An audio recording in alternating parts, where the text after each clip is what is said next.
Shalom semuanya. Hari ini kita boleh ada semua karena anugerah Tuhan ya. Sister, brother semuanya, sahabat-sahabatku. Menurut kita, apakah Yesus pernah curhat? Jawabannya yes. Yesus pernah curhat, bahkan bukan sekali, dua kali, bahkan berkali-kali.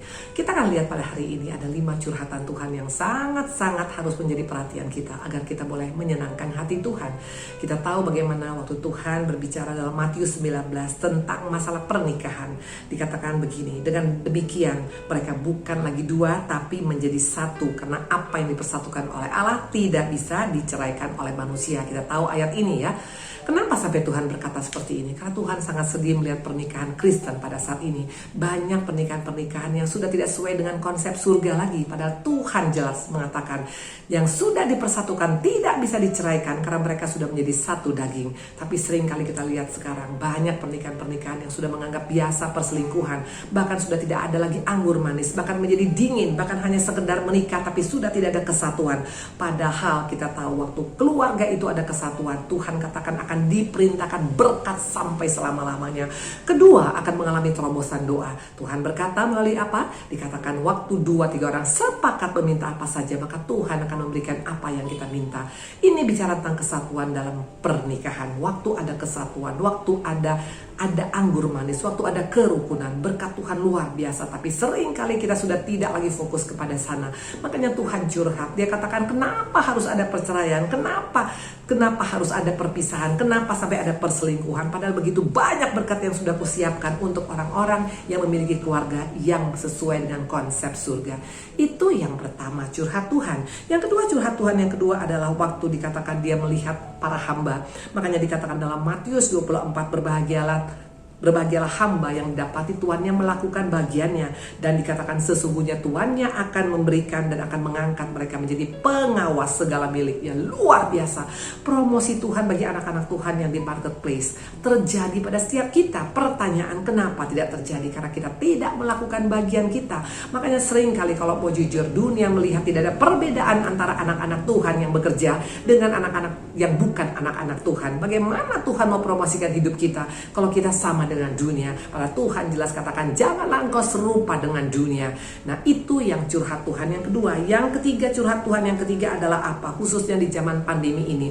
Dikatakan Matius 9, pada saat itu Tuhan mengatakan ayat 36-38, melihat orang banyak itu tergeraklah hatinya Yesus oleh belas kasihan pada mereka karena mereka lelah dan terlantar seperti domba yang tidak bergembala. Maka katanya pada murid-murid, tuaian memang banyak tapi pekerja sedikit. Mintalah kepada Tuhan yang empunya tuaian supaya ia mengirimkan pekerja untuk tuaian itu. Ini curhat Tuhan yang ketiga tentang orang-orang yang mulai kurang empati, kasih yang mulai dingin di akhir zaman ini, yang hanya self-centered, hanya memikirkan diri sendiri. Padahal Tuhan mau siap kita di tempat ini, khususnya pandemi ini. Jadilah pribadi-pribadi yang peduli. Nggak harus selalu mengenai uang. Kita bisa mendoakan, kita bisa menguatkan, kita bisa memperhatikan, kita bisa berikan nasihat, kita bisa berikan support. Karena itulah tujuannya Tuhan menjadikan kita menjadi garam dan terang. Tapi Tuhan melihat, Yesus melihat kebanyakan orang Kristen banyak yang sudah kehilangan kasih, bahkan sudah tidak peduli. Makanya Tuhan bilang minta kepada Tuhan untuk memberikan pengerja-pengerja, karena begitu banyak yang terlantar tapi nobody cares ya. Itu yang ketiga. Yang keempat, kita tahu bagaimana Tuhan begitu marah pada saat itu sampai dia berkata, rumahku rumah doa tapi kau jadikan sarang penyamun. Waktu dia ke bait Allah, dia begitu sedih, dia curhat, dia katakan kenapa kau jadikan menjadi sarang penyamun. Waktu Tuhan lihat ada jual beli di sana, artinya apa? Ada transaksi kebenaran. Kita jual Yesus hanya gara-gara jodoh, hanya gara-gara pekerjaan, hanya gara-gara posisi, hanya gara-gara kepentingan kita. Tega-teganya, makanya Tuhan sangat-sangat sedih. Dan yang kelima, waktu Tuhan bertemu dengan orang-orang yang Abraham bertemu waktu dia datang, Tuhan katakan 50 orang pun yang benar, aku tidak akan menjadi menghancurkan Sodom. Tuhan bilang 50 saja pun Tuhan akan perhitungkan. Ternyata tidak ada, bahkan 10 pun tidak. Ini yang menjadi curhat daripada Tuhan. Tuhan sangat sedih karena di akhir zaman ini banyak orang-orang yang kehilangan semua ini. Pertanyaan, kenapa bisa seperti itu? Jawabannya sederhana, karena banyak di antara kita pada saat di akhir zaman ini yang kehilangan yang namanya komitmen. Waktu kita kehilangan komitmen, makanya gak heran rumah tangga bisa bermasalah. Makanya dalam karir pun kita bisa kompromi dengan segala macam dosa. Makanya kita juga banyak tidak peduli dengan sesama. Bahkan juga kita bisa menjual beli kebenaran. Bahkan yang terakhir, kita betul-betul tidak mau hidup sebagai orang benar di mata Tuhan.